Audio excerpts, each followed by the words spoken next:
Everyone in that restaurant was terrified of Sterling Ward, the rude millionaire who walked in like he owned the place. The forks were polished to perfection. Wine glasses sparkled under soft chandeliers. And the silence? Sharp as a knife, until Sterling stepped through the door.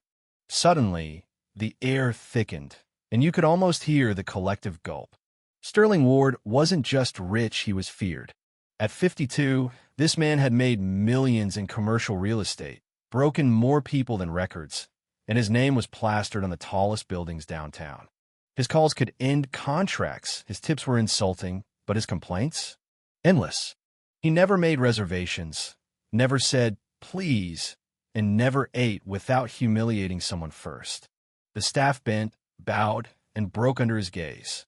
Until the night Zariah showed up. Zariah, 30, a proud black woman with deep brown skin, dressed sharply in a crisp white blouse tucked neatly into a navy skirt, and a spine as straight as a ruler. It was her first day at Leon Ray, the city's finest restaurant. The other waiters warned her right away. That's Mr. Ward, one whispered. Don't mess up his order. Don't talk back. Just smile and survive. She raised an eyebrow. I've waited tables since I was 19. What's he gonna do? Bite me? But their eyes told her this wasn't just about a difficult customer, it was about survival.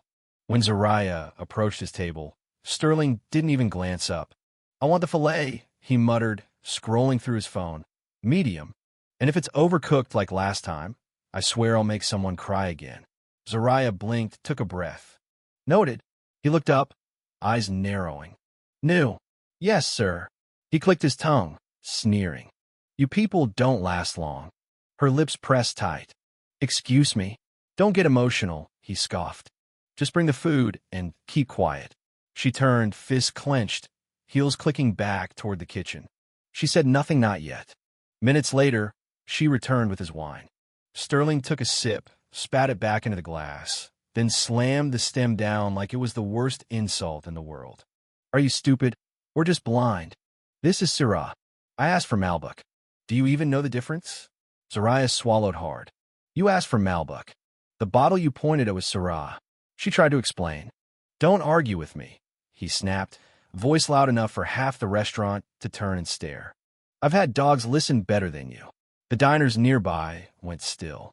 A man across the room shook his head. A couple whispered. Zariah stood frozen, cheeks burning, but not from shame. Then Sterling did something nobody expected. He flung the wine glass. It shattered against the table's edge, red liquid spraying all over Zariah's white shirt. Gasps filled the room.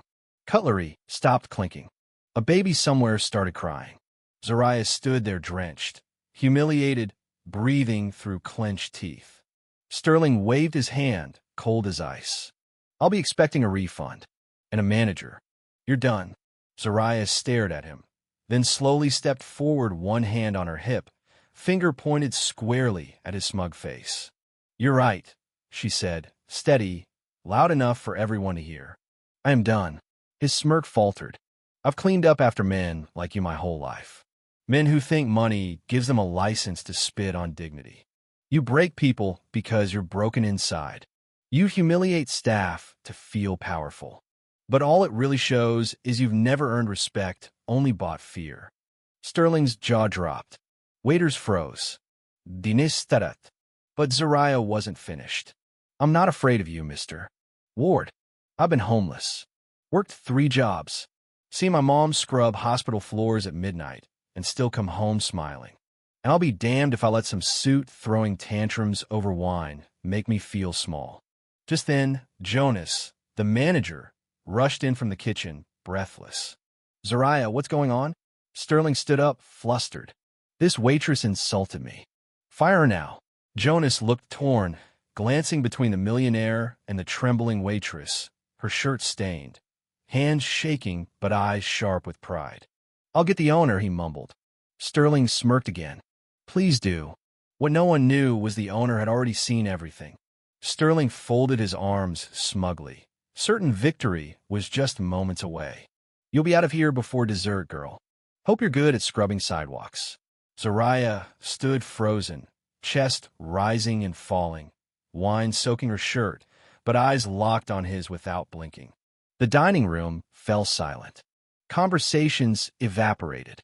Some guests stared in awe, others in guilt. A few quietly pulled out phones, recording. Then a deep voice cut through the tension. "I think that's enough." Heads turned. From the corner table stepped a tall, older man with salt and pepper hair, wearing a simple gray blazerno, tie and an expression that demanded respect. This was Roland Hale, owner of Millionaire.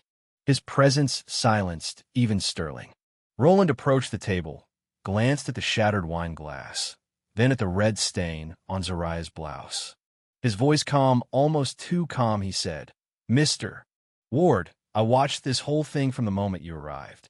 Sterling's face faltered. "So you saw how she disrespected me?" "No," Roland interrupted. "I saw how you deliberately humiliated her publicly. Repeatedly, just like you've done to nearly every waiter or waitress who's ever served you here." Murmurs rippled through the room. Sterling blinked, speechless. "I've tolerated your behavior for too long because of your money, your influence, your name. But not anymore." Roland turned to Zariah. "You, on the other hand, spoke with the kind of truth this place has needed for years." Zariah's breath caught. Sterling's fists clenched. "You're siding with her, a waitress who publicly insulted a loyal customer." "No," Roland said. "I'm siding with dignity." He faced the entire restaurant. "I started this place with nothing but a borrowed checkbook and my grandmother's recipes. I never intended it to become a playground for people who use wealth to bully those who serve them." He turned to Jonas. "Give Zariah the floor manager position. Effective immediately." Gasps echoed. Sterling stepped forward, eyes wide. "Are you firing me as a client?" Roland did. "Yes, you're banned." Sterling stood stunned, mouth opening and closing. Nobody spoke, not even the staff who used to scramble to fill his water glass.